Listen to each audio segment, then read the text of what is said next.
If you don't have enough fingers to subtract, don't force it. Use partners to make it easier and faster. Sa madaling paliwanag, 5 partners. Yung 5, ida-down mo lang, i-close mo lang. And then, i-open mo yung kanyang kapartner.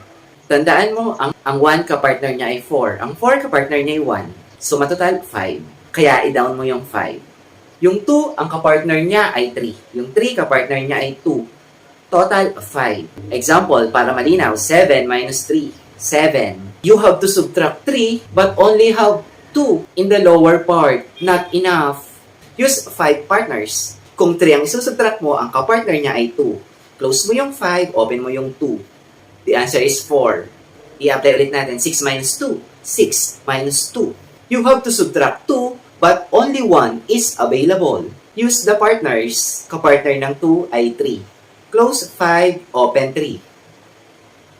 4. Nagigets na ba? 8 minus 4. 8 minus 4. You have to subtract 4. But only 3 is available.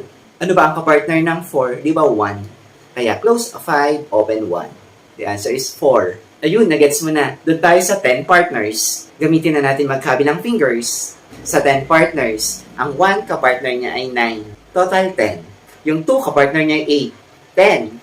3 kapartner niya ay 7, 10. 4 kapartner niya ay 6, 10. And then 5 kapartner niya ay 5, 10.